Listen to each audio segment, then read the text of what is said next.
Will the House please come to order and members kindly take their seats? Good morning, everyone.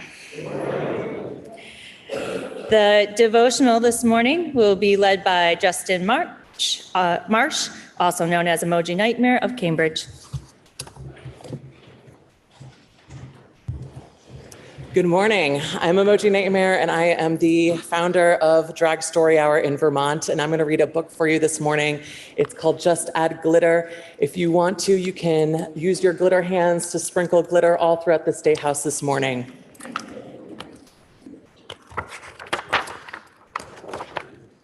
Bored, ignored, or feeling down? Need some fancy in your Vermont towns? Want some shine upon your crown?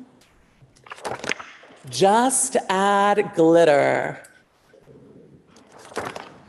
Try a speck, a fleck, a sprinkle, and see how things begin to twinkle. A little here, a little there. Glitter, glitter, anywhere. Is your State House such a bore? How about sparkle on your door? Could your art use something more? Just add glitter. Oh, the kitty's not so into it. A dash, a dusting, or a touch. It's so small, but does so much. A little here, a little there. Glitter, glitter, anywhere. Are your walls asking for glitz? Looking for more flashy bits? Time for putting on the Ritz? Just add glitter. The kitty has come around. Big glitter fan. A pinch, a cupful, or a mound. Glimmer, shimmer by the pound. A little here, a little there. Glitter, glitter everywhere, right? Have you made your whole world gleam? Do you love this glistening dream? Then grab a ton, have fun, and scream. Just add glitter. Uh-oh, stop. We've got enough. We're lost in all of this sparkly stuff. I thought we needed all this bling, but it's too much of a good thing. All this glitter made it hard to see. What sparkles most is you and me. Thank you so much.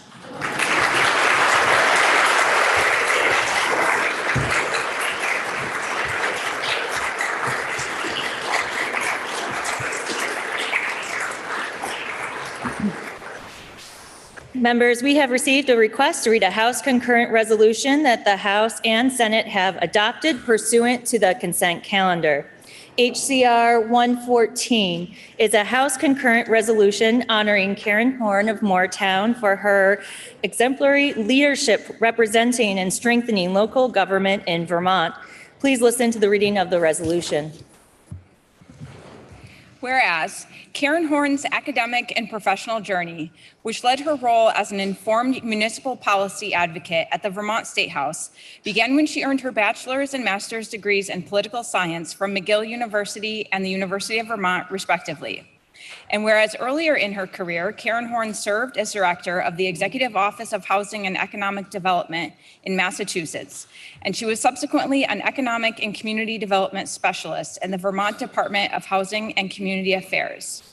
And whereas since joining the staff of the Vermont League of Cities and Towns, or VLCT, in 1987, where she has served as Director of Public Policy and Advocacy, Karen Horn has advised U.S. senators and representatives, governors, members of the General Assembly, and elected and appointed local officials on all aspects of municipal government.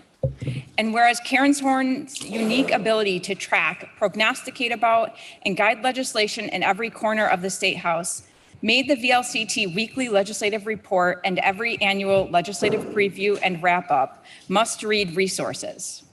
And whereas anyone who has worked with Karen Horn or heard her speak in a legislative forum knows that she approaches her advocacy work with dignity, honesty, and respect. And whereas her tireless efforts on behalf of municipalities have resulted in the General Assembly's increasing transportation funding for local governments, expanding local option tax authority, amending dozens of municipal charters, and ensuring a municipal voice in all pertinent State House deliberations. And whereas, to satisfy her insatiable interest in local government, Karen Horn has served on Moortown's Energy Committee and Planning Commission, as well as its school board, and she is concluding her illustrious VLCT career. Now therefore be it resolved by the Senate and House of Representatives that the General Assembly honors Karen Horn of Moortown for her exemplary leadership representing and strengthening local government in Vermont, and extends best wishes for the future. And be it further resolved that the Secretary of State be directed to send a copy of this resolution to Karen Horn and to the Vermont League of Cities and Towns. Are there any announcements? Member from Dover. Madam Speaker, we have just heard a resolution honoring the distinguished career of Karen Horn. In her latest role, which has spanned multiple decades, Karen's extensive knowledge about Vermont's cities and towns has been frequently sought out, and she has garnered deep respect for her ability to disarm tense standoffs in the building with measured advice and her very dry Vermont sense of humor. She has been a clear and consistent voice for Vermont's municipalities and a rallying place for shared interests across party and size of community to come together. Karen is joined here today by her husband, Tom Horn, and son, Amos Horn, Faye Wexler, and many of her colleagues from the Vermont League of Cities and Towns, including current president, Jesse Baker, former executive directors Maura Carroll and Steve Jeffrey, and a ton of VLCT staff. On behalf of all of the people who work in this building, the elected, the volunteers, the paid, and the well-paid, I hope we can welcome her one last time to this body in her official role at VLCT and congratulate her on her retirement. Will the guest member from Dover please rise and be recognized?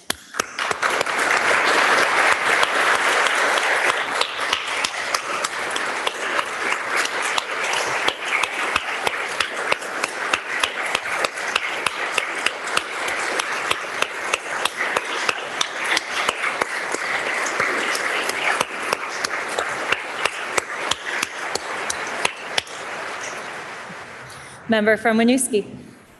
Thank you, Madam Speaker. Madam Speaker, this morning the body got to experience a sample of Drag Queen Story Hour, or as the clerk's office reminds me, Drag Queen Story Not More Than 3 minutes. And for our devotional exercise, we are welcoming the infamous Emoji Nightmare to the building. First, some history on Drag Story Hour. It was created in 2015 by Michelle T. and Radar Productions over in San Francisco. But the Vermont chapter did not start until 2017, inspired by Emoji Nightmare herself and co-founded by Nikki Champagne. And in 2021, Emoji even joined the National Board of Directors for Drag Story Hour. She has been performing across Vermont for more than a decade and is one of the state's leading drag performers.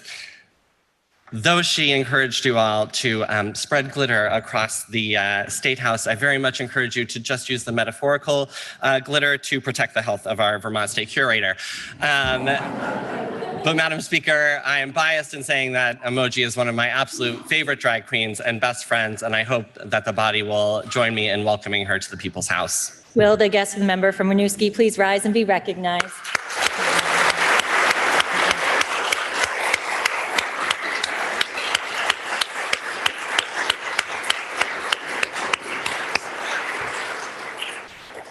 Member from Burlington. Thank you, Madam Speaker. Madam Speaker, I hope you'll help me welcoming a number of impressive youth athletes from all across the state of Vermont. We have a number of them in the gallery today who all competed in the United States of America's Snowboard and Free Ski Association's National Championship, excuse me, at the end of March into early April. These brave and very impressive athletes competed at Copper Mountain in Colorado, and it featured multiple divisions for ages and all abilities for snowboarders and skiers. These 21 Vermont youth, a number of which are here today, competed amongst 2,000 athletes from across the nation.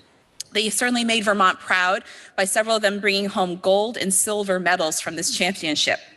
So I would like you to help recognize the members who are here today and these young athletes and their family members. They include Cassidy Thompson of Bolton, Dominic Pitone of Bolton Valley, James Ryan of Stowe, Brooks Whittam of Underhill, Jack Nava of Montpelier, Kendall Batdorf of Williston, Marley Anderson of Jeffersonville, Oliver Goodrich of Chelsea, Owen Goodrich of Chelsea, Sydney Howard of Bolton, Tucker Ryan of Stowe, and Trevor Goldman of Bolton. These folks traveled to the State House today, several of which is their first visit to the State House. So please help me in offering a very warm welcome and congratulations to these young athletes. Thank you. Will the guest of the member from Burlington please rise and be recognized?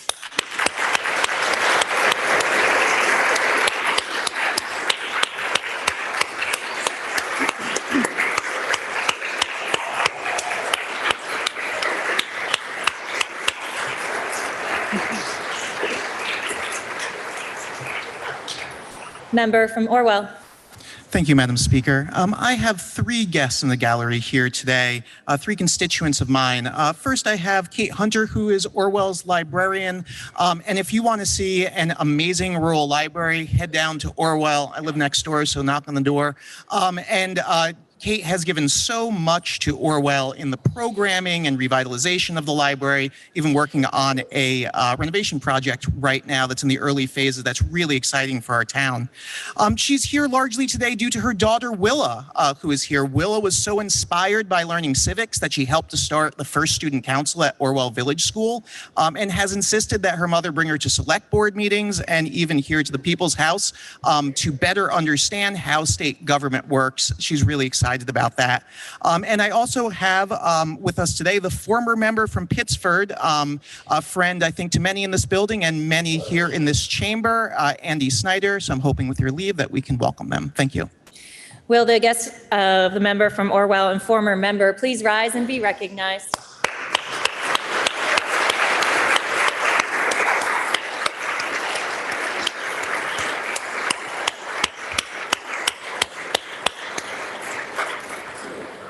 Member from Ludlow. Madam Speaker, we have a birthday in the chamber. One of our pages is turning 14. Will the chamber help me in wishing Cabot a happy birthday? Happy birthday, Cabot.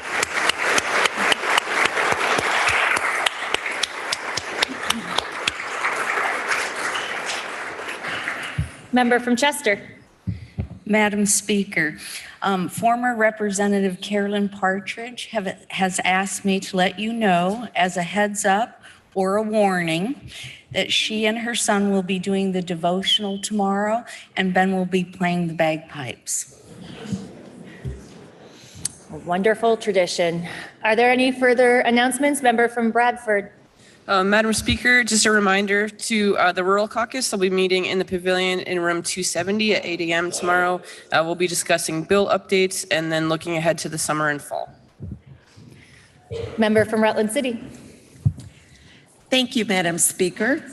The Working Vermonters Caucus will be meeting today at noon at the pavilion in room 267. We will be discussing the end of session review, planning for summer and fall, and have announcements. We will also be catering a delicious lunch prepared by the Morse Block Deli. All are welcome and hope to see you there. Thank you. Are there any further announcements? Seeing none. Orders of the day. Members, there are some bills that are not quite ready, so we're going to be going in the order of starting with Senate Bill 103 and continuing to work down the House calendar. So S103 followed by 165, 492, and down. So with that, we'll now turn to Senate Bill 103, which is an act relating to amending the prohibitions against discrimination. The bill was recommitted to the Committee on General and Housing, which recommends that the House propose to the Senate to amend the bill as printed in today's calendar. The Member from West Windsor, Representative Burrows, will speak for the committee. Please listen to the second reading of the bill. S-103, an act relating to amending the prohibitions against discrimination. Member from West Windsor.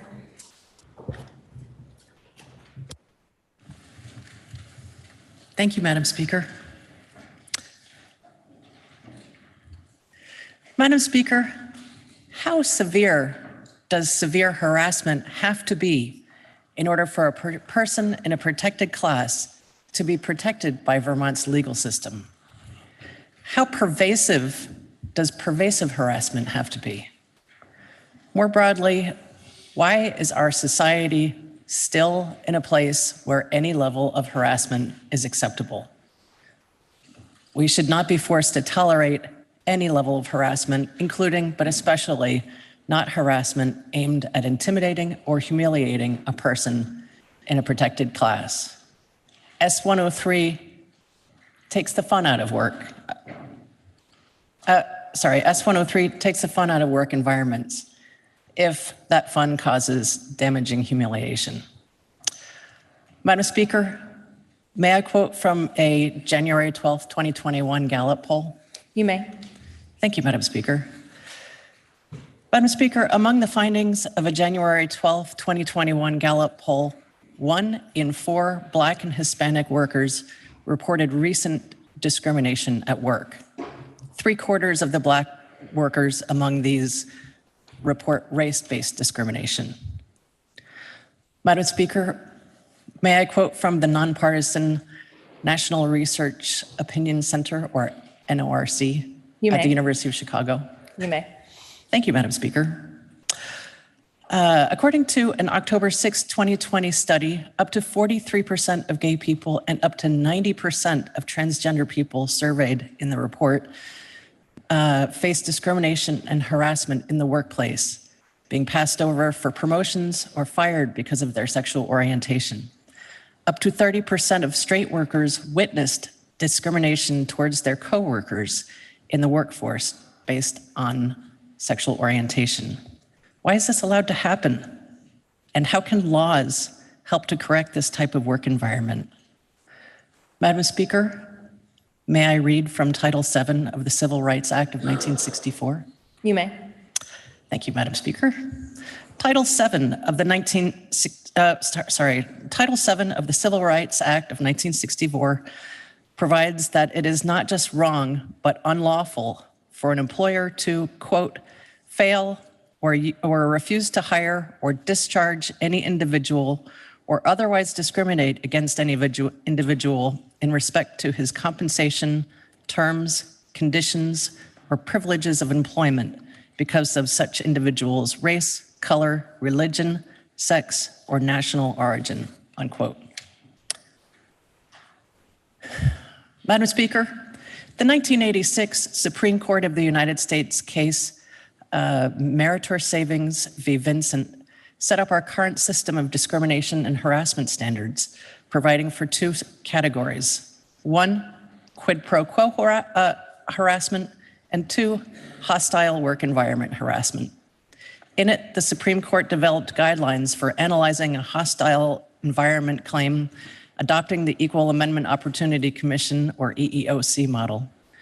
To qualify under the anti-discrimination laws for enforcement by the EEOC, the hostile conduct must have a discriminatory purpose and be directed at a particular protected group. This means that the conduct must target an employee's protected characteristic negatively. Madam Speaker, may I please read a quote from Meritor Savings Bank v. Vincent? You may. Thank you, Madam Speaker. This landmark case for employment law decided that harassment had to be proven to be, quote, sufficiently severe and pervasive to alter the conditions of the victim's employment and create an abusive work environment, unquote.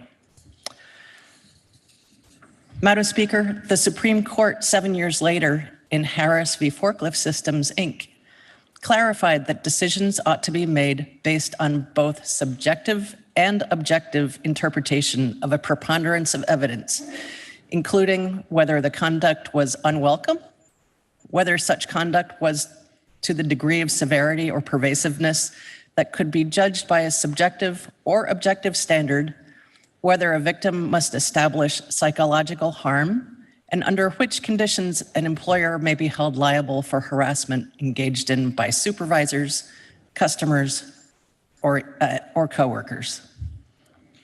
Madam Speaker, may I quote from Harris v. Forklift Systems, Inc.? You may. Thank you, Madam Speaker.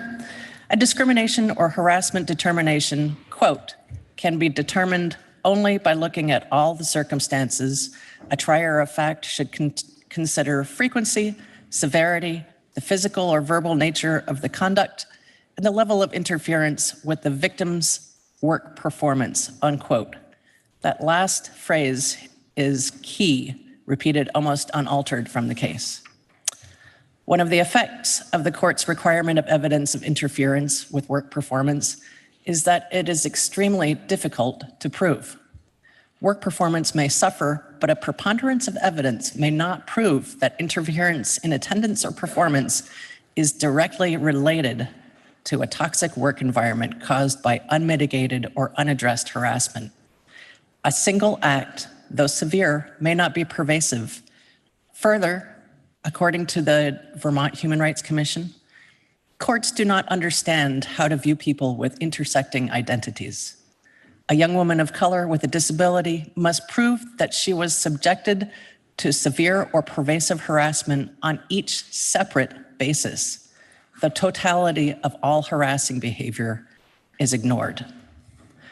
A person who attempts to bring action against an employer who knows about the harassment is often treated as though they were the problem to be solved versus a behavior that needs to be solved.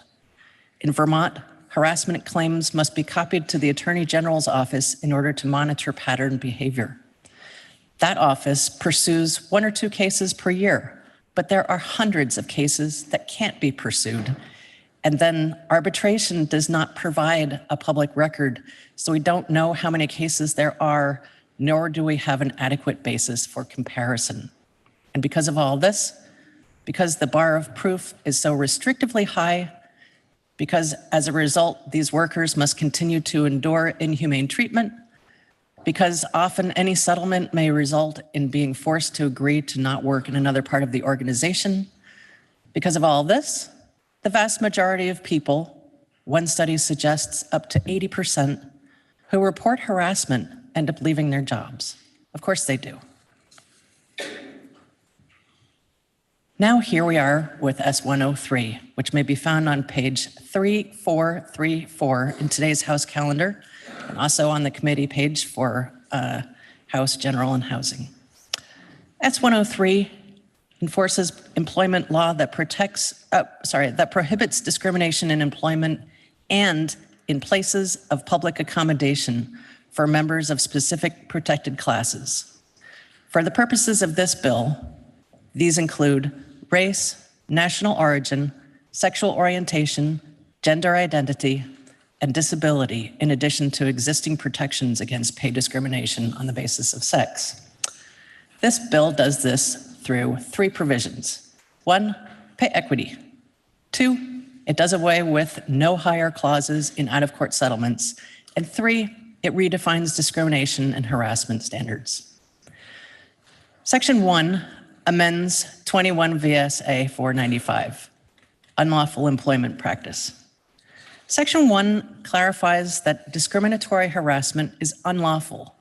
It expands the equal pay law to apply to race, national origin, sexual orientation, gender identity, and disability, in addition to existing protections against pay discrimination on the basis of sex.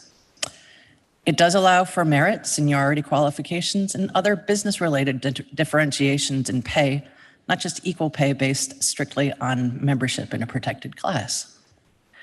This section also prohibits settlements of any employment discrimination claims from including a no hire provision, which is also sometimes called a do not darken my door provision. The no rehire prohibition has been prohibited with respect to sexual harassment settlements since 2018. Changing the language does not mean that an employee would be hired in another location or department, but that they could be hired. The section also provides that harassment and discrimination do not need to be severe or pervasive to be unlawful. It is important to note that behavior that would be considered a petty slight or trivial inconvenience is not considered discrimination. Section 2 amends 21 VSA 495 with definitions. Section 2 clarifies that sexual harassment, including unwelcome sexual advances, requests for sexual favors, and other verbal or physical, written, auditory, or visual conduct of a sexual nature can include written, auditory, and visual conduct. It provides that sexual harassment need not be severe or pervasive to be unlawful. It defines harassment as conduct that interferes with an employee's work or creates a work environment that is intimidating, hostile, or offensive. It also sets forth guidance for courts to apply when determining whether harassment is unlawful. Madam Speaker, we heard testimony that despite ample and evidenced harassment perhaps rising to the level of severe and pervasive, an employee continued to perform at a satisfactory level at their job. So their claim was not won in court because their performance was thought of as proof that they were not being harassed. In such cases as this, job performance under dire circumstances was used against the employee. Therefore, the words substantially and performance have been taken out. This section of the bill also allows a claim to be filed by someone who bears witness to discrimination or harassment, but who has not experienced either one directly themselves. It's still harassment. It's also still harassment, regardless of whether the complaining employee acquiesced or otherwise submitted to or participated in the conduct, or the conduct is also experienced by others outside the protected class involved in the conduct, or the complaining employee was able to continue carrying out their job duties and responsibilities despite the conduct. It's still harassment, regardless of whether the conduct resulted in a physical or psychological injury, or the conduct occurred outside the workplace. It's still harassment. And if the employer knows about it and lets it go without addressing it, it's unlawful harassment that can be addressed in court. And as a result of these changes, the law is modernized to reflect where our society is. Quote, the conduct has the purpose or effect of interfering with an individual's work or creating an intimidating, hostile, or offensive work environment, unquote.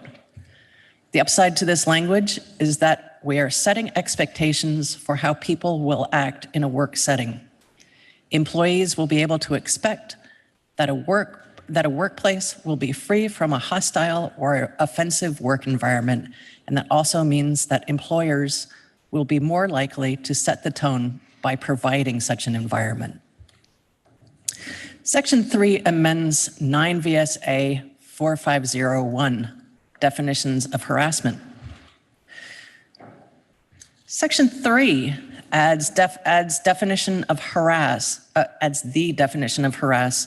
to Fair Housing and Public Accommodation, to the Fair Housing and Public Accommodations Act, which was enacted just last year with respect to fair housing only.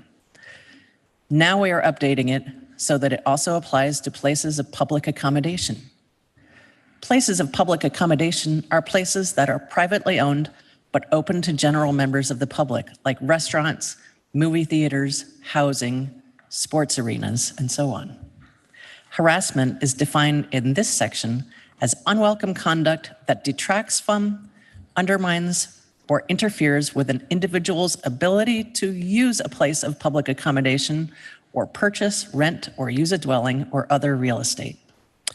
It also says that harassment does not need to be severe or pervasive to be unlawful. It also sets forth guidance for courts to apply when determining whether harassment is unlawful. This definition does not apply to school harassment lawsuits brought pursuant to the education law. Section 4 amends 9 VSA 4503, unfair housing practices. This section deletes the definition of harassment that was added to the Fair Housing Act last year because the definition has been moved to 9 VSA 4501. Section 5 is the effective date, which is July 1st, 2023. Our committee heard testimony from the following witnesses.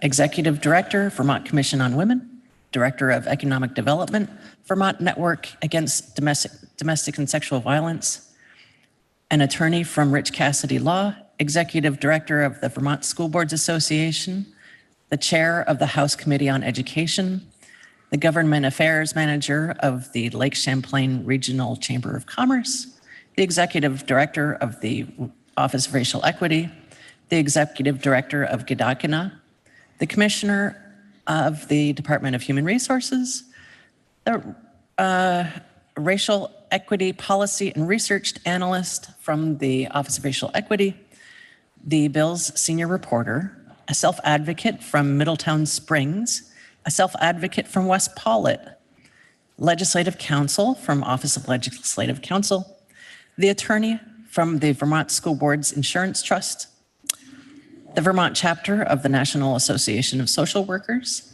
the director, leader of the employer and employment team, the director and leader of the labor and employment team at Paul Frank and Collins PC, Rep. Mary Catherine Stone, clerk of the House Committee on Education, senior counsel, Education and Workplace Justice, the National Women's Law Center, the director of the Civil Rights Unit from the Office of the Attorney General, the clerk of the House from the Vermont House of Representatives, and the executive director and counsel of the Vermont Human Rights Commission. Madam Speaker, every person in this room is concerned with the treatment of Vermonters. Vermonters in protected classes should be able to expect to be treated with dignity and respect. During this statewide inclusion week, let's take one purposeful stride towards creating atmospheres in workplaces and places of public accommodation where every person is able to bring their full selves, contribute their best, and if they can't, let's give them a way to fix it. Madam Speaker, the House Committee on General and Housing affirmed S103 by a vote of 8-3-1, and we ask for your support. Thank you. The question is, shall the House propose to the Senate to amend the bill as recommended by the Committee on General and Housing? Are you ready for the question? Member from Northfield. Madam Speaker, I support very significant, in fact, most of the components of this bill and its primary focus. However, there is one section that I believe takes away personal agency of victims, unintentionally disempowers the very persons it's intended to help, and does not treat individuals with dignity and respect regarding their own choices. For that reason, Madam Speaker, I would like to divide the bill, addressing that one portion first and the rest of the bill second. And that would be to divide and take up first subsection I of section 1, which is on page 3436 of today's calendar. And Madam Speaker, with maybe the help of the clerk, I tried to figure out what subdivision of which subdivision that I represents. And I cannot identify that, but it is in section 1 of the bill, and it is I, not a 1-2 double I, but a letter small I on 3436. 1 moment.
Okay, members, so that can be divided, and so that we'll take up the first one. Member, you requested the first one, that I would first vote.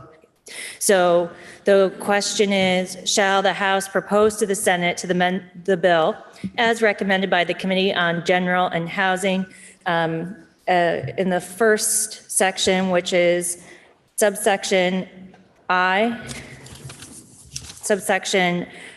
on page 3434, which is the post-employment agreements. 3436. Okay, that's the question. Thank you, Madam Speaker.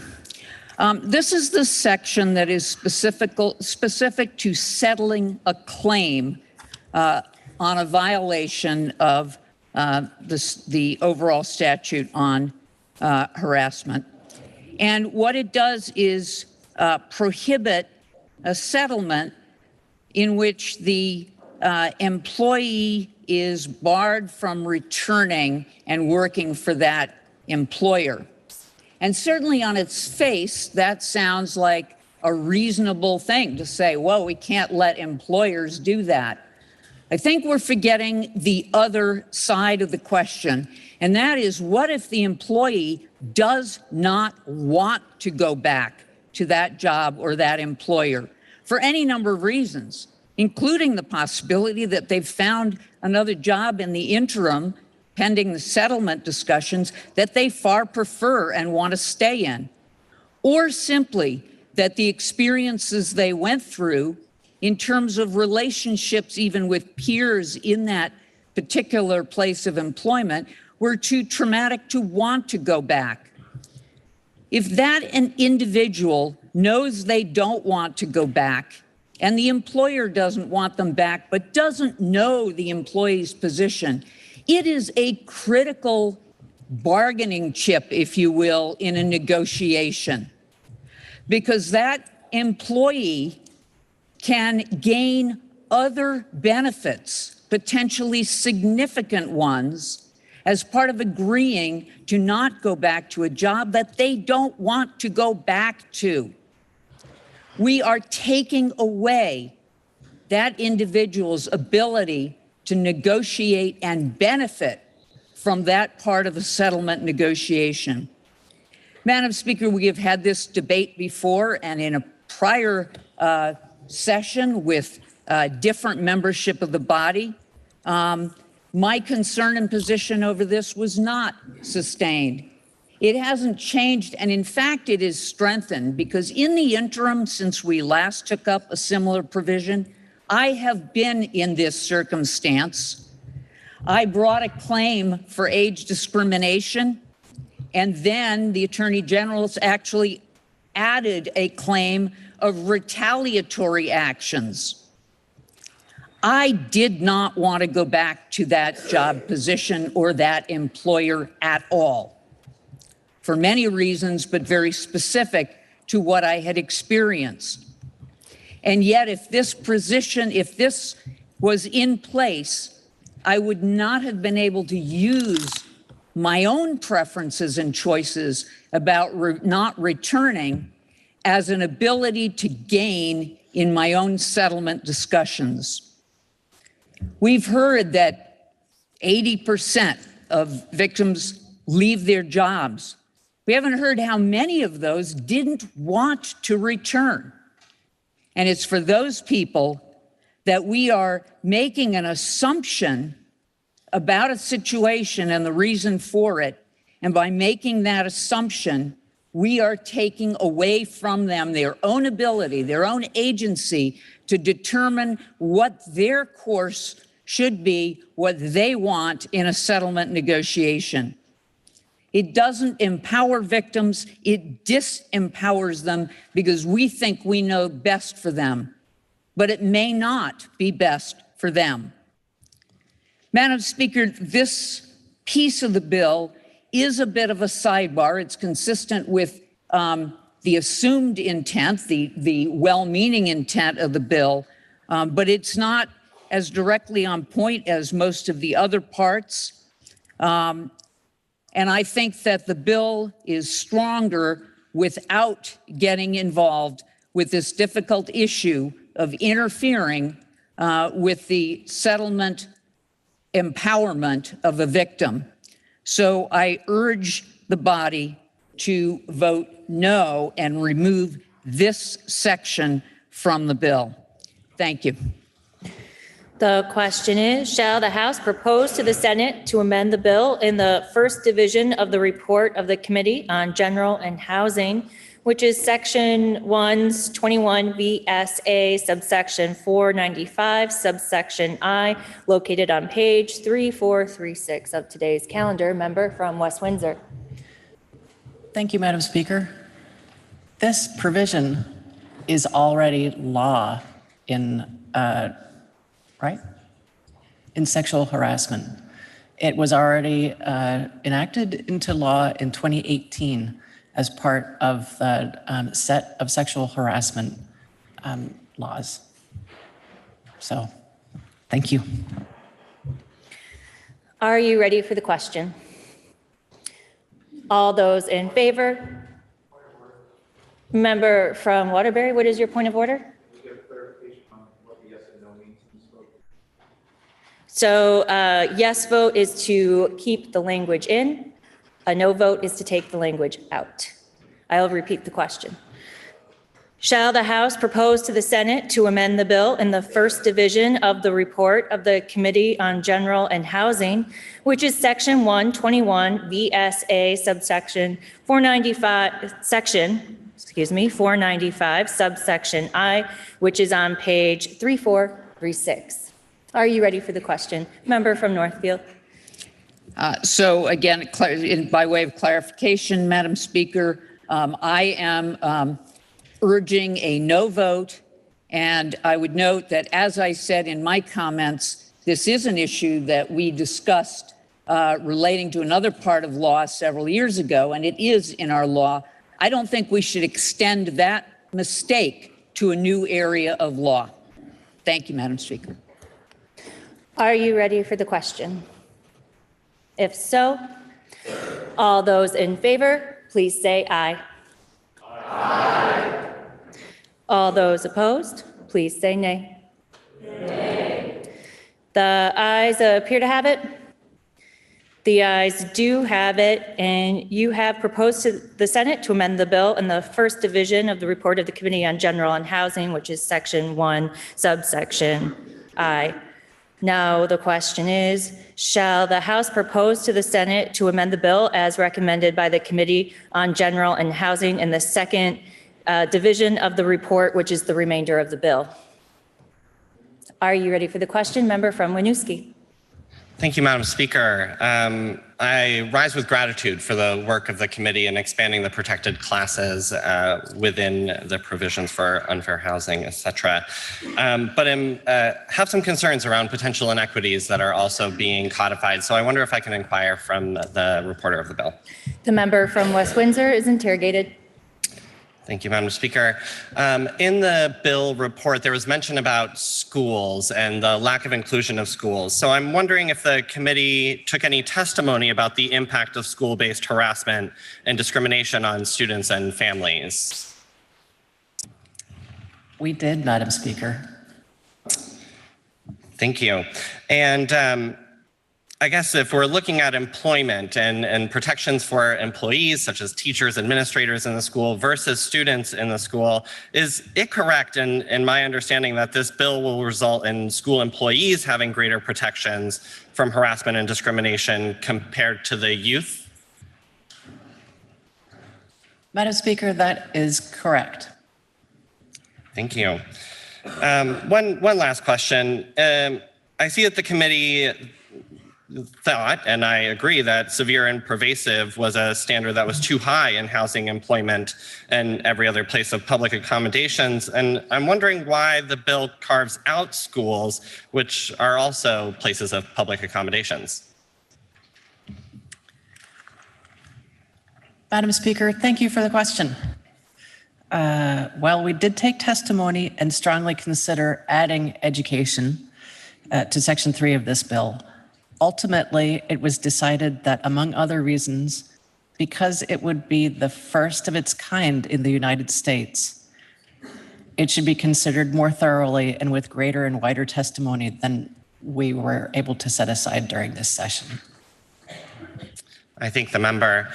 Madam Speaker, I will be supporting this bill today, and I'm encouraged to hear from the member that this is going to be an ongoing conversation, but I do implore the committee to continue working to protect our students and to fix this inequity that we are now codifying into law. The question is, shall the House propose to the Senate to amend the bill in the second division of the report of the Committee on General and Housing, which is the remainder of the bill? Member from Burlington. Madam Speaker, may I also please interrogate the member from West Windsor? The member from West Windsor is interrogated. So for the sake of clarity, I'd like to present a hypothetical scenario that springboards from the questions presented by the member from Winooski. So if this legislation passes, and in this scenario, both a school staff person and a student are harassed by the same person in that school, would the student have a more onerous or a less onerous pathway to legal protections? Madam Speaker, currently, the student would have in this scenario suggested a more onerous more onerous path. I thank the member. I'm grateful to the member. Madam Speaker, earlier in this session, this body passed H-165, an act relating to school food programs and universal school meals. And we passed that bill fairly easily. I know we did not all agree on which students should be included in the meal program, but our debate indicated that the vast majority of us could at least agree that hunger should not keep any Vermont student from learning to their full potential. And my guess, just a guess, is that this is because we can probably all conceptualize, at least to some degree, what it is like to be distracted by hunger.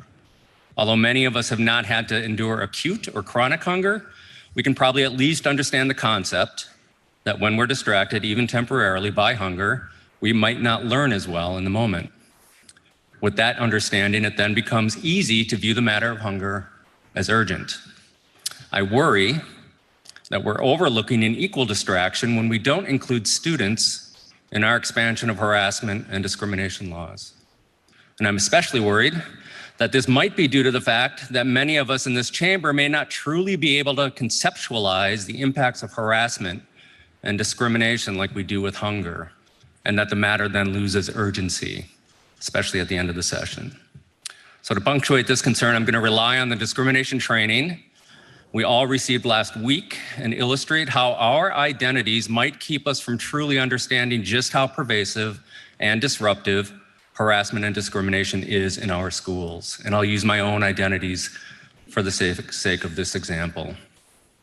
We learned about our ascribed identities, those that we're born with. I know our trainer used a different word, in comparison to our attained identities, those we acquire as we navigate our lives. For me, my ascribed identities all hold a lot of privilege in our society. I was born white, I was born male, I identify as heterosexual and as cisgendered. I'm currently able to physically work my body in all the ways I'd like. I'm currently free of emotional or cognitive interruptions to how I perceive our surrounding world. I was born into economic stability and have maintained that stability throughout my life. I am at an age where I am nearing or at my peak earning potential. Those are my identities. And if I were to ask this body to come up with a word that attaches to any one of those identities that I hold, a word that would immediately make me feel unsafe or unwelcomed or threatened or at risk of immediate harm because of that identity, my guess, again, just a guess, is that we would have a very hard time coming up with such a word that is specific to one of my identities. For those of us who navigate this society with these privileged identities, those words simply don't exist.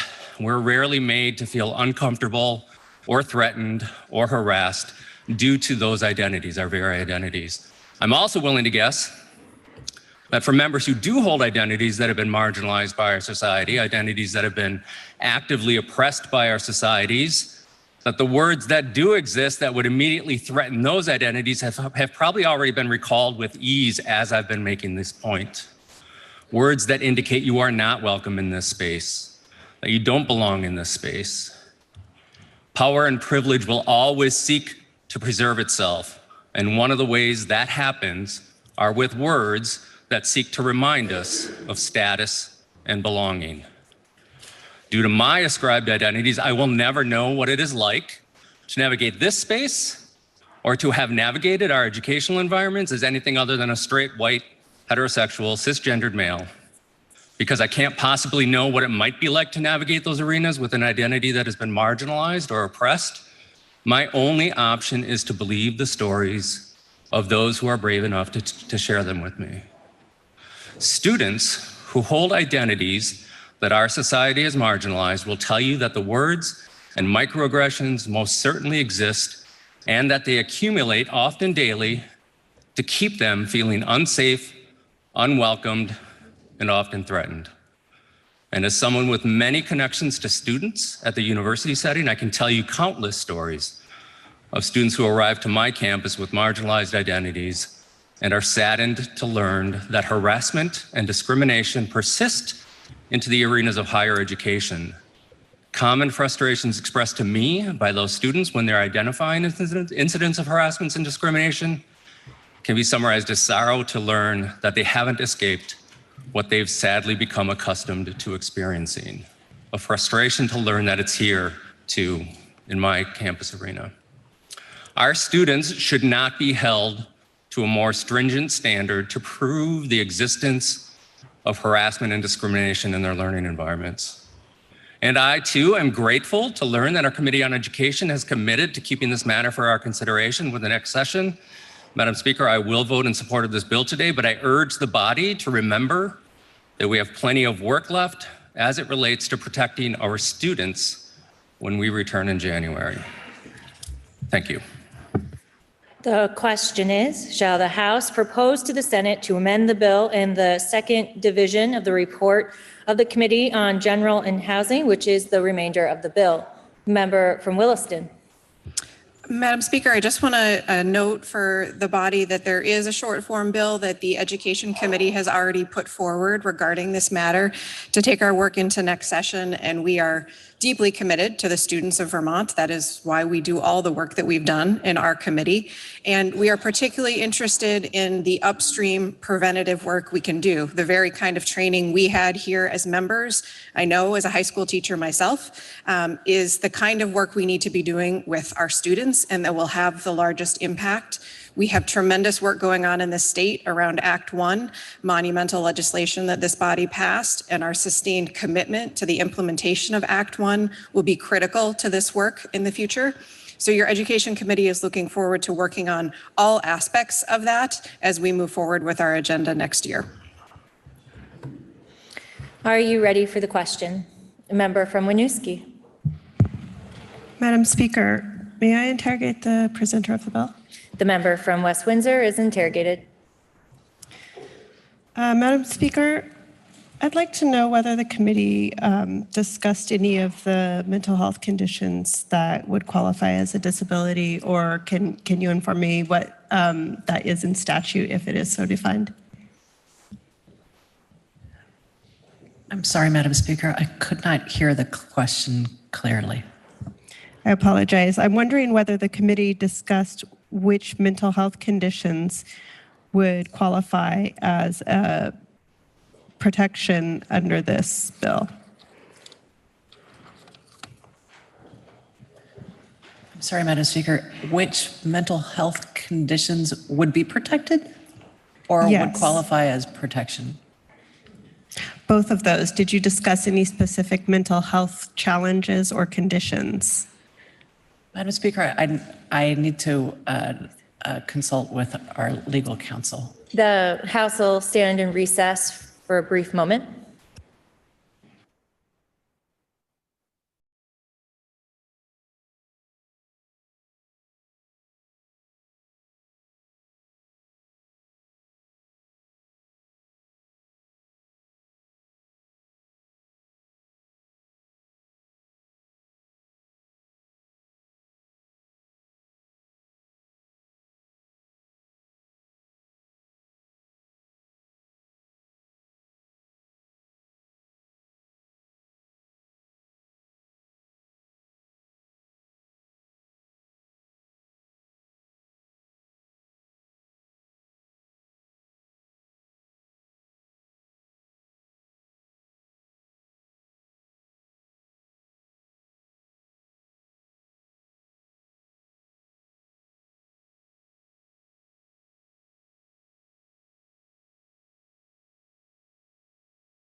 Will the House please come to order and members kindly take their seats?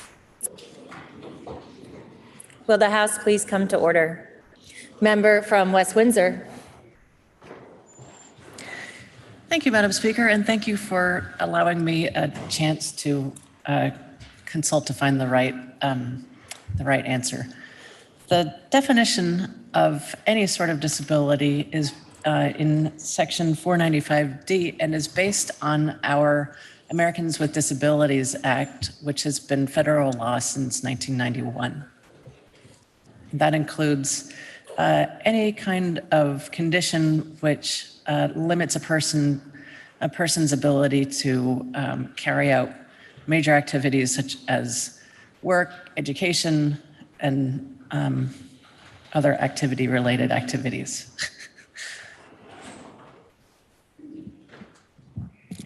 Thank you, Madam Speaker. I'll be supporting this bill and appreciate the committee's work on it. The question is, shall the House propose to the Senate to amend the bill in the second division of the report of the Committee on General and Housing, which is the remainder of the bill? Are you ready for the question? Member from Burlington. Thank you, Madam Speaker. I rise today in support of S-103 and with appreciation to the committee specifically on the section related to equal pay. Long before I was in this body was the last time this piece of law was touched, the equal pay provision 20 plus years ago. And I particularly appreciate this because we hold multiple identities as people on this planet when we go into our places of work or elsewhere. And I think what we finally do in this equal pay provision is acknowledge that when you hold intersectional identities, which means more than one at a time, it can impact how you're perceived in your workplace or elsewhere in your life. And so when we think about workers' rights, when we think about protection of employees in the workplace, and we think about equal pay, I'm so glad that we are finally thinking beyond biological sex because there's so many other identities out there that really need to acknowledge the disproportional negative impact on earnings that people have due to implicit and explicit bias. So for example, if a Black cisgendered woman is paid at 64 cents to the dollar compared to a white man who works full time. Latinx cisgendered woman is paid 57 cents compared to the dollar earned by a white man. And when you add LGBTQIA identities, as you can imagine, it gets even further less in terms of the earning power to that $1 earned by a white cisgendered male. And so I just want to acknowledge and appreciate the work of the committee. This really puts Vermont forward in terms of the country of really acknowledging and protecting workers' rights, making sure that people's economic livelihoods are acknowledged, that equal pay for equal work means something regardless of your identities that you hold in the state of Vermont. And because of this important piece of the bill, as well as other important pieces of the bill, when the vote be taken, Madam Speaker, I ask that it be taken by roll. The member from Burlington requests that when the vote is taken, it be taken by roll. Is the member sustained? The member is sustained. When the vote is taken, it will be taken by roll. The question is, shall the House propose to the Senate to amend the bill in the second division of the report of the Committee on General and Housing, which is the remainder of the bill? Are you ready for the question? If so, will the clerk please commence to call the roll? Andrews of Westford. 2 minutes.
Will the House come to order and members kindly take their seats?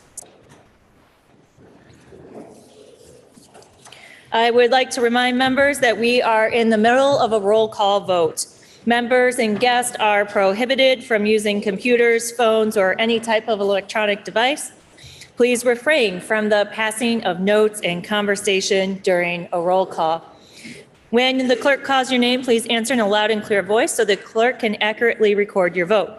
The question is, shall the House propose to the Senate to amend the bill in the second division of the report of the Committee on General and Housing, which is the remainder of the bill?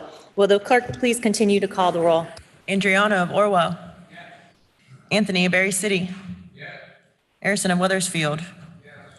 Arsenault of Williston. Yes. Austin of Colchester. Yes. Bartholomew of Heartland. Yes.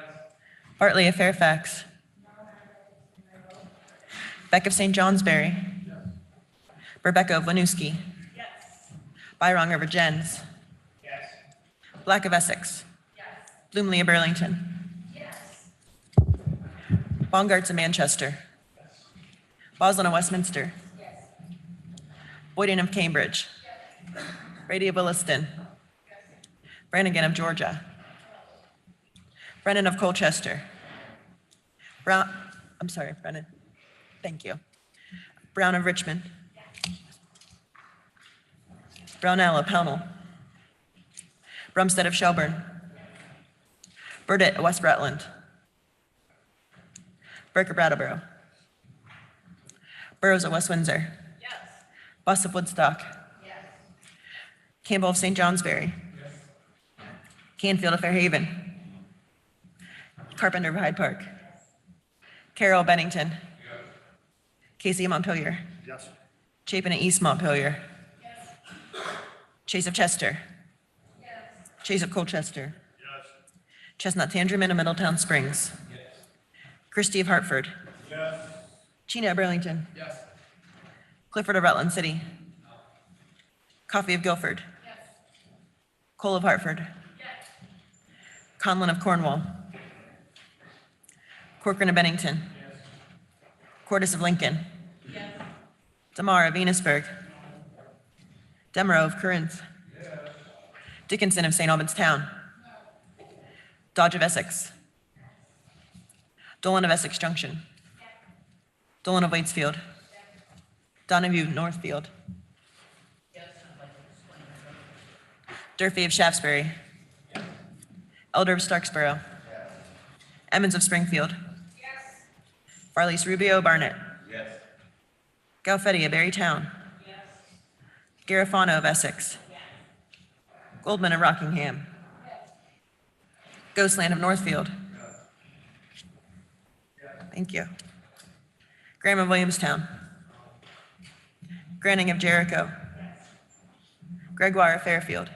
Yes. Hango of Berkshire. Harrison of Chittenden. No. Hedrick of Burlington. Yes. Higley of Lowell. No. Holcomb of Norwich. Yes. Hooper of Randolph. Yes. Hooper of Burlington.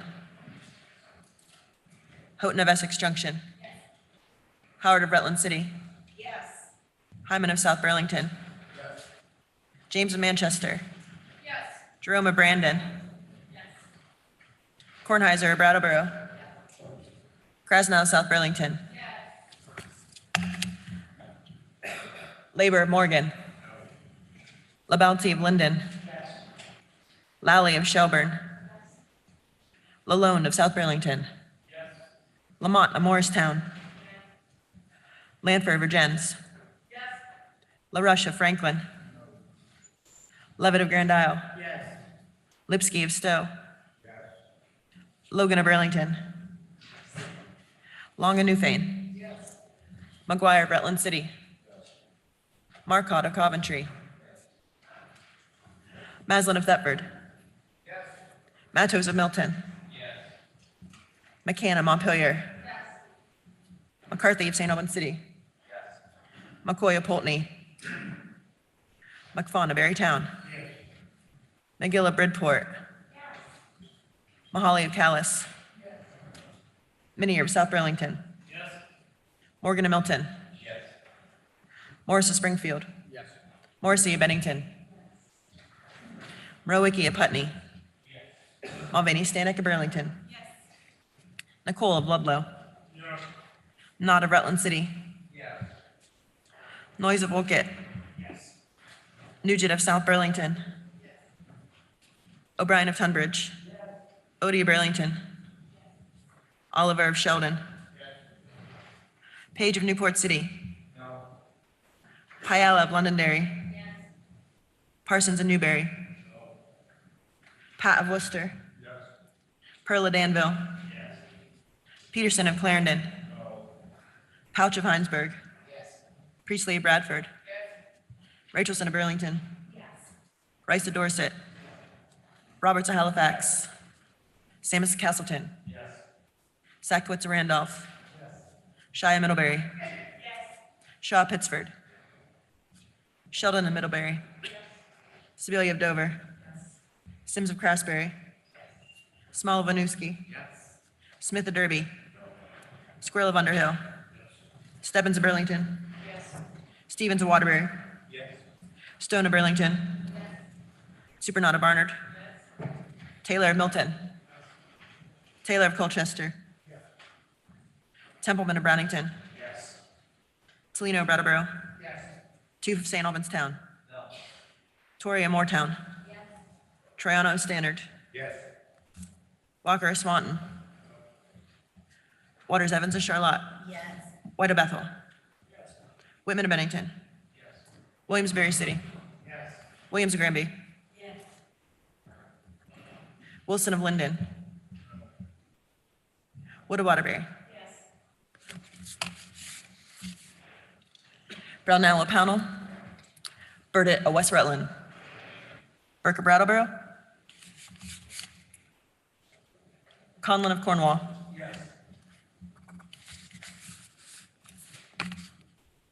Labor of Morgan. I'm sorry. Pardon. Excuse me.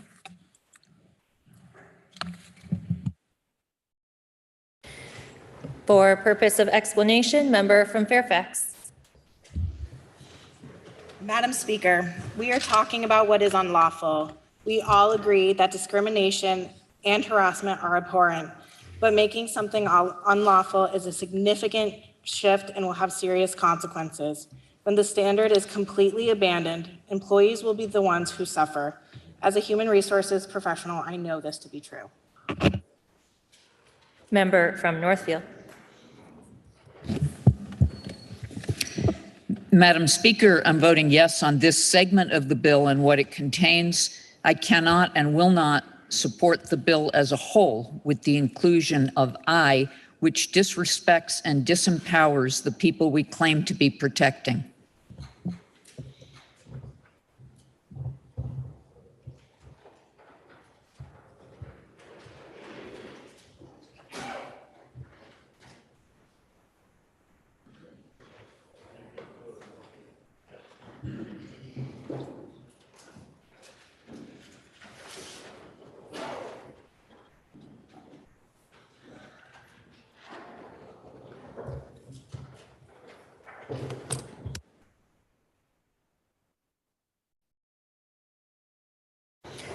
Members, please listen to the results of your vote. Those voting yes, 125. Those voting no, 21. The ayes have it, and you have proposed to the Senate to amend the bill in the second division of the report of the Committee on General and Housing, which is the remainder of the bill. Now the question is, shall the bill be read a third time? Are you ready for that question? If so, all those in favor, please say aye. Aye. All those opposed, please say nay. Nay. The ayes appear to have it. The ayes do have it, and third reading is ordered.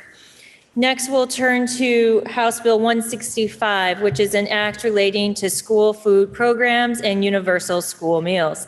The bill passed the Senate with a proposal of amendment that is printed in today's calendar.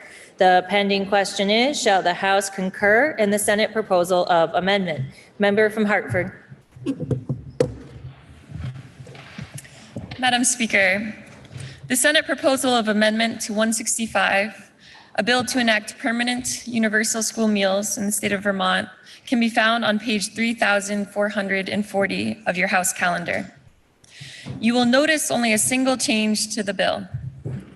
This change is the inclusion of language to appropriate $29 million from the Education Fund to the Agency of Education. The House version of the budget included the same appropriation. Your House Committee on Agriculture, Food Resiliency, and Forestry heard from a fiscal analyst from the Joint Fiscal Office, the Office of Legislative Counsel, and a representative from Hunger Free Vermont on the amendment.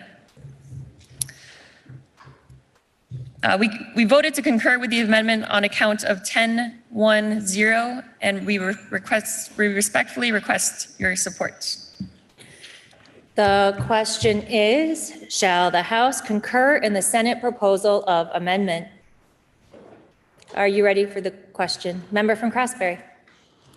Madam Speaker, your Ways and Means Committee took a straw poll vote and voted 9-1 to concur on the Senate proposal of amendment, and we ask for your support. Are you ready for the question? If so, member from Poultney. Madam Speaker, while I agree with the concept of providing free breakfasts and lunch to those who cannot afford to provide for themselves, I still have the issue with providing free breakfast and lunch to families who can more than provide for their own. The question is, shall the House concur in the Senate proposal of amendment? Member from Starksboro. Thank you, Madam Speaker. I rise in strong support of this bill. We can no longer afford to divide our school communities according to the food that we eat and the nourishment that we take in. The additional cost of feeding all the families is potentially not even going to be as great as we see in this bill due to new federal supports. But regardless of the cost, the benefit is clear. Our school community is one.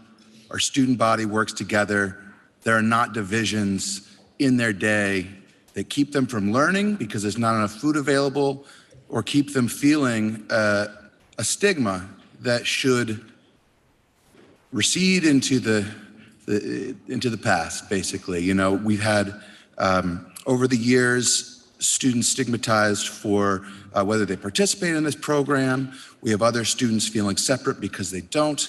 And the inclusiveness, the universality of this program is very much a feature, not a flaw. And so I hope people can set aside the concern about what more affluent communities might be benefiting in this bill and realize that the whole school community is going to be so strengthened, and the ability to learn in our schools will also be uplifted by this legislation. Thank you. The question is, shall the House concur in the Senate proposal of amendment? Member from Williston. Madam Speaker, I rise in strong support of this bill. We know the pandemic put extraordinary strain on our schools, and that continues to this day. One expected, maybe one of the only bright spots of the pandemic for schools has been that free breakfast and lunch has been available to all students for 3 years now. This has been critical for reducing hunger and accelerated a much needed culture change. Universal meals in schools reduce stigma and lack of access for low-income students, but also support all families who are experiencing unprecedented levels of stress. The Universal Meals Program has been built, is currently serving the needs of students, and school food service directors and teachers overwhelmingly support continuing this important program. Most importantly to me, the hundreds of students I have polled also strongly support continuing this program. Food is not just nutrition, it's also about community, identity, and belonging. The question is, shall the House concur in the Senate proposal of amendment? Member from Granby. Yes, thank you, Madam Speaker. This has been a very tough bill for me. I really, really want to vote yes on this. If we could have come to compromises on some of the other bills that take money into consideration, I could have felt better about it. I know how important it is for our children to be fed, all of us. No one should be sacrificed a meal. But we have to look at our pocketbooks. And this should have been the most important bill to pass this year. But because we put our money in other places that we could have sacrificed a little bit on, I'm sad to say I'm going to vote no on this bill. The question is, shall the House concur in the Senate proposal of amendment? Are you ready for the question? Member from Thetford. Thank you, Madam Speaker. Regarding who should have the subsidized meals, basically, at school, who's deserving and who's not, I noticed that we never question who gets to ride on a school bus, whether they're from families who ride in jalopies if they have one that's on the road, or whether they ride in a Mercedes, or whether they have to ride in a school bus because that's the only suitable transportation available. So I think we should set aside, given the importance of seeing that children are well fed, we should set aside this argument about whether or not more wealthy families really need to see their children subsidized food at school. Thank you, Madam Speaker. The question is, shall the House concur in the Senate proposal of amendment? Member from Westford. Madam Speaker, I rise today in support of this bill because, as many members of this body do, I have volunteered at my local food shelf for the past 15 years. And what I see there is that sometimes people with plenty of means fall into a situation.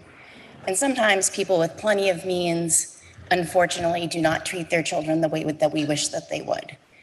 And so I personally don't like the idea of saying someone has to be a decider of who gets food and who doesn't. Thank you. The question is, shall the House concur in the Senate proposal of amendment? Are you ready for the question? Member from Bennington. Thank you, Madam Speaker. When I first rose to speak about this, I said that feeding our children is a moral imperative. I still believe that. So I'm going to vote yes, and I ask for a roll call vote, please. Member, did you request a roll call? Yes. The member from Bennington requests that when the vote is taken, it be taken by roll. Is the member sustained? The member is sustained. When the vote is taken, it will be taken by roll. The question is, shall the House concur in the Senate proposal of amendment? Are you ready for the question? If so, will the clerk please call the roll? Andrews of Westford. Yes. 2 minutes.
Will the House come to order and members kindly take their seats? Will the House please come to order? I would like to remind members that we are in the middle of a roll call vote. Members and guests are prohibited from using computers, phones, or any type of an electronic device. Please refrain from the passing of notes and conversation during a roll call. And when the clerk calls your name, please answer in a loud and clear voice so the clerk can accurately record your vote. The question is, shall the House concur in the Senate proposal of amendment? Will the clerk please continue to call the roll? Andriano of Orwell. Anthony of Berry City. Harrison of Weathersfield. Arsenault of Williston. Austin of Colchester. Bartholomew of Heartland. Bartley of Fairfax. Beck of St. Johnsbury. Rebecca of Winooski. Byrong of Regents. Black of Essex. Bloomley of Burlington. Bongarts of Manchester. Boslin of Westminster. Boyden of Cambridge. Brady of Williston. Brannigan of Georgia. Brennan of Colchester. Brown of Richmond. Brownell of Pownell. Brumstead of Shelburne. Burdett of West Rutland. Burke of Brattleboro. Burrows of West Windsor. Buss of Woodstock. Campbell of St. Johnsbury. Canfield of Fairhaven. Carpenter of Hyde Park. Carroll of Bennington. Casey of Montpelier. Chapin of East Montpelier. Chase of Chester. Chase of Colchester. Chestnut Tangerman of Middletown Springs. Christie of Hartford. Chena of Burlington. Clifford of Rutland City. Coffey of Guilford. Cole of Hartford. Conlon of Cornwall. Corcoran of Bennington. Gordis of Lincoln. DeMar of Enosburg. Demrow of Corinth. Dickinson of St. Albans Town. Dodge of Essex. Dodge of Essex. Thank you. Dolan of Essex Junction. Dolan of Waitsfield. Donahue of Northfield. Durfee of Shaftesbury. Elder of Starksboro. Emmons of Springfield. Farley's Rubio Barnett. Galfetti of Berrytown. Garifano of Essex. Goldman of Rockingham. Ghostland of Northfield. Graham of Williamstown. Granning of Jericho. Gregoire of Fairfield. Hengo Berkshire. Harrison of Chittenden. Hedrick of Burlington. Higley of Lowell. Holcomb of Norwich. Hooper of Randolph. Hooper of Burlington. Houghton of Essex Junction. Howard of Rutland City. Hyman of South Burlington. James of Manchester. Jerome of Brandon. Kornheiser of Brattleboro. Krasnow of South Burlington. Labor of Morgan. LaBounty of Linden. Lally of Shelburne. Lalone of South Burlington. Lamont of Morristown. Lanford of Virgins. LaRush of Franklin. Levitt of Grand Isle. Lipsky of Stowe. Logan of Burlington. Long of Newfane. McGuire of Rutland City. Marcotte of Coventry. Maslin of Thetford. Matos of Milton. McCann of Montpelier. McCarthy, St. Albans City. McCoy of Pulteney. McFawn of Berrytown. McGill of Bridport. Mahaly of Calais. Minier of South Burlington. Morgan of Milton. Morris of Springfield. Morrissey of Bennington. Rowicki of Putney. Mulvaney Stanek of Burlington. Nicole of Ludlow. Knott of Rutland City. Noyes of Wolcott. Nugent of South Burlington. O'Brien of Tunbridge. Odie of Burlington. Oliver of Sheldon. Page of Newport City. Payala of Londonderry. Parsons and Newberry. Pat of Worcester. Pearl of Danville. Peterson and Clarendon. Pouch of Heinsberg. Priestley of Bradford. Rachelson of Burlington. Rice of Dorset. Roberts of Halifax. Samus of Castleton. Sakowitz of Randolph. Shai of Middlebury. Shaw of Pittsford. Sheldon of Middlebury. Sibilia of Dover. Sims of Craftsbury. Small of Winooski. Smith of Derby. Squirrel of Underhill. Stebbins of Burlington. Stevens of Waterbury. Stone of Burlington. Supernaut of Barnard. Taylor of Milton. Taylor of Colchester. Templeman of Brownington. Fleener of Brattleboro. Toof of St. Albans Town. Torrey of Moortown. Triano of Stannard. Walker of Swanton. Waters Evans of Charlotte. White of Bethel. Whitman of Bennington. Williams of Berry City. Williams of Granby. Wilson of Linden. Wood of Waterbury. Brownell of Pownell. Burdett of West Rutland. Chapin of East Montpelier.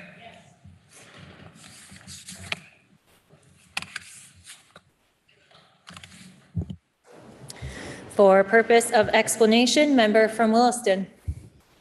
Madam Speaker, I voted yes because no matter how anonymous a system may be for students who qualify for free and reduced price meals, damaging stigma remains. Across all income levels, children are attuned to distinctions between themselves and others. It's a basic tenet of child development. When meals are not universally free for all, the students who qualify often skip them to avoid a sense of labeling, particularly as they get older. And I know that to be true as a teacher. With Universal Meals program, more students share the same meal, eliminating differences and shifting culture in our schools. Member from South Burlington. Madam Speaker, I vote yes on H-165 to feed our children. I vote yes to acknowledge all the work my son Lucius Hyman, his class, and his teacher Becca Arrett did on this bill. My son visited the People's House with his class to participate in the legislative process. I'm very proud of him, his class, his teacher, and all of Vermont's kids and teachers. Thank you for your community's hard work on this. Member from Manchester. Madam Speaker, we do not question a child's family income to attend class, play on a school sports team, sing in the choir, or ride a school bus. Why would we means test a nutritious meal? Voting yes for H-165 is the right thing for students, families, and for our schools.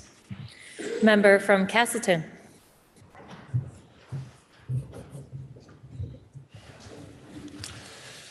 Madam Speaker, I rise today in support of this bill because I'm one of those kids who would not have qualified. Even though both my parents worked extremely hard in their businesses, I was one of 4 kids. There were often tough times where we had to stretch to make ends meet, and otherwise my siblings and I would not have qualified for this due to my parents' businesses. We should give all children the ability to eat, not based on their parents' income, but because it's what's right. Thank you. Member from St. Albans Town. Madam Speaker, I vote no today because this $29 million bill is included in over $80 million in new property taxes on Vermonters this year. I made a promise to make Vermont more affordable to my constituents, and I intend to keep that promise. Member from Barrytown. Thank you, Madam Speaker. I voted no on this amendment because stigma is in the shoes. Social class can be determined simply by looking at the number and type of shoes a kid has. I know this because I had 1 pair and a single working mother to provide them. Folks that can afford to pay should pay, rather than implement a regressive tax that will penalize the very people we are trying to help. Thank you. Members, please listen to the member from Williston. Madam Speaker, may I explain my vote? You may. Thank you. I voted yes for H165 because I recognize that school nutrition is an essential element in every child's education. Thankfully, we do not question a student's need for such things as instructional materials, transportation, after-school activities, Chromebooks, or iPads. We provide these things equally to all students as vital parts of their educational experience. School nutrition is no different. Member from Hartford. Madam Speaker, may I explain my vote? You may.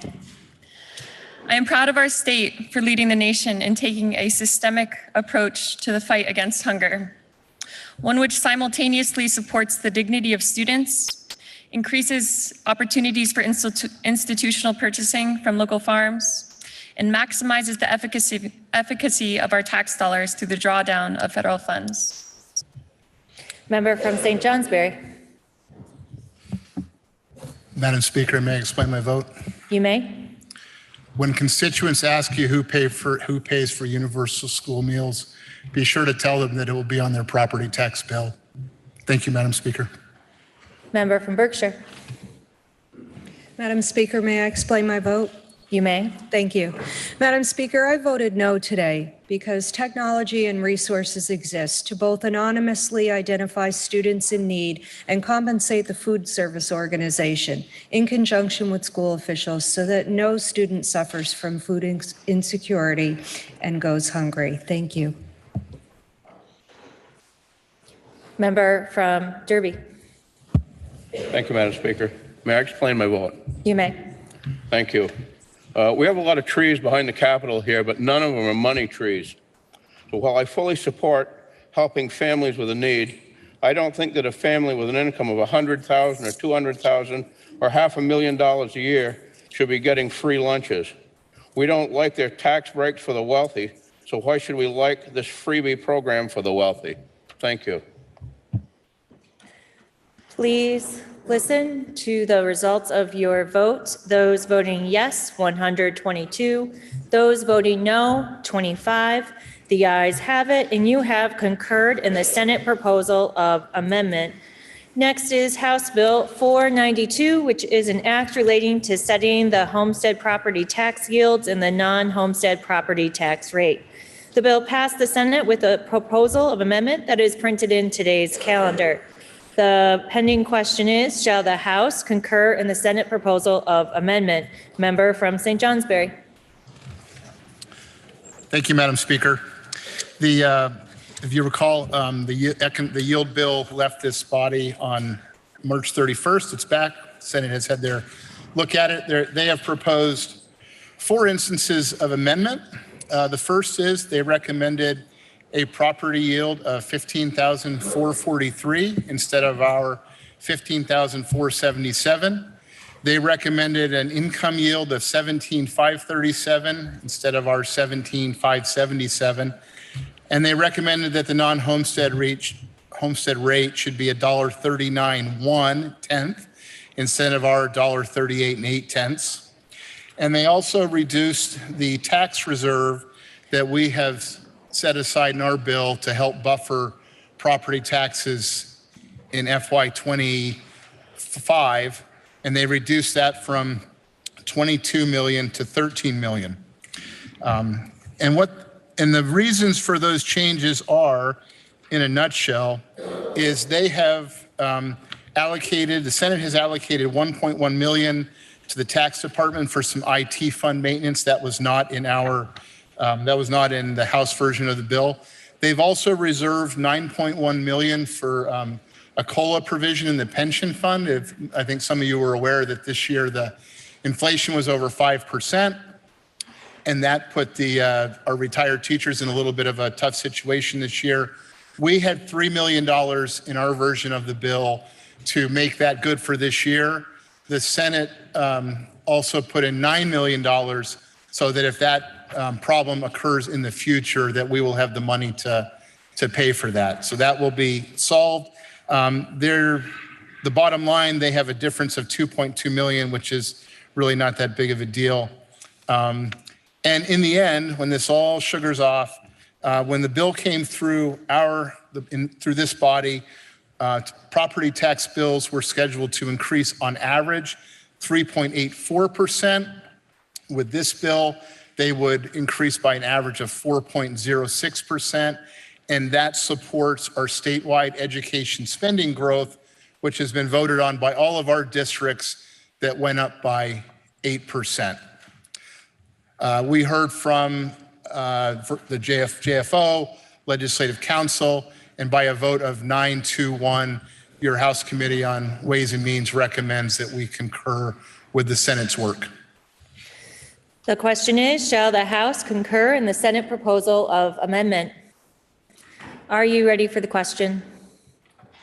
If so, all those in favor, please say aye. Aye. All those opposed, please say nay. The ayes appear to have it. The ayes do have it, and you have concurred in the Senate proposal of amendment. Next is Senate Bill 17, which is an act relating to sheriff reforms. The Senate concurred in the House proposal of amendment with a further amendment thereto. Member from St. Albans City. Madam Speaker, your House Government Operations and Military Affairs Committee recommends that the body concur in the Senate proposal of amendment to the House proposal of amendment, which is printed in today's calendar starting on page 3441. The Senate accepted in large part the changes that the House proposed to S-17. You'll recall that this bill proposes a number of measures to improve the transparency, accountability, and professionalism of the 14 county sheriffs in the wake of recent and ongoing concerns ranging from unprofessional conduct, criminal behavior, including embezzlement and assault committed by elective sheriffs. I'll remind the body that this bill stops short of creating paths to remove or suspend a sheriff for cause, as the Vermont Constitution provides impeachment as the only remedy this body has to ultimately address these kinds of concerns. I'll now walk through the instances of amendment proposed by the Senate.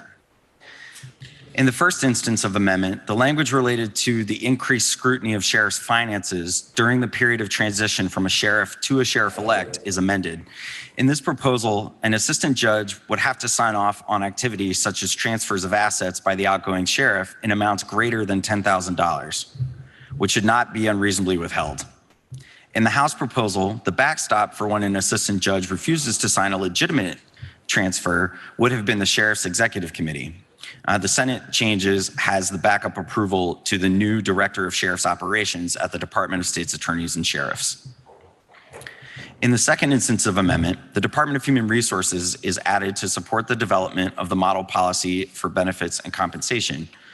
In subsection D, at the bottom of this instance, the Senate used language that the Senate Appropriations Committee had originally proposed for S-17 to put limits on the use of the 5% overhead fees for bonuses for staff to 10% and increase pay to sheriffs with more than 2 years of service to no more than 50% above their statutory base. The statutory base in current law is around $95,000.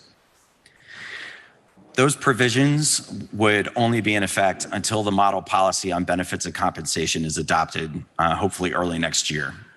The third instance removes the Sheriff's Executive Committee from the section about who will appoint the new Director of Sheriff's Operations at the Department of State's Attorneys and Sheriffs. The fourth instance adds back language requiring each sheriff's office to provide a minimum of 1 deputy to courthouses. This is an area where the committee, I think, agrees that we need to take further work to make sure that there are the sheriff's deputies in place to actually fulfill this section. The fifth instance changes the report on sheriff's reform so that the Department of State's Attorneys and Sheriffs and the Vermont Criminal Justice Council have joint responsibility to provide that report. The Sixth Amendment is the effective dates. Your House Committee on Government Operations and Military Affairs, on a unanimous straw poll of 12-0, recommends that the body concur with the Senate proposal to the House proposal of amendment, and we ask for your support. The question is, shall the House concur in the Senate proposal of amendment to the House proposal of amendment? Are you ready for the question? If so, all those in favor, please say aye. Aye. All those opposed, please say nay. The ayes appear to have it. The ayes do have it, and you have concurred in the Senate proposal of amendment to the House proposal of amendment. And next is Senate Bill 99, which is an act relating to miscellaneous changes to laws related to vehicles. The Senate concurred in the House proposal of amendment with further amendment thereto. Member from Pittsburgh. Madam Speaker, the Senate has reviewed the careful work of the House Committee on Transportation and sent back a request to amend our amendment to them, of which our committee has agreed to on a vote of 10-0-1. The amendment from the Senate deletes Section 34 of the original miscellaneous DMV bill. You may recall in Section 33 of that bill, we raised the rates for towing abandoned vehicles from $125 up to $125 from $40. Your House committee was concerned that there's no line item in the budget tracking those funds, so we asked and don't know where that fund's going to land. So we asked for a report back in Section 34. However, the Senate does not agree with a report back, and I think they said to us, well, if you want to know, you can ask, and not so many words. So we removed Section 33, or Section 34, which is a report back. The other change is in Section 35 of the towing. We called it a working group report. Now the Senate wants to call that a towing practices report. And there's some changes in the language concerning abandonment, using of liens and bonds to ensure recoup of costs by towing companies. The Senate put that piece in there. And then also in conducting the study that we asked the Attorney General to conduct, they've added the Department of Public Safety to go along with the Department of Financial Regulation, DMV, and the Office of Professional Regulations and the Treasurer.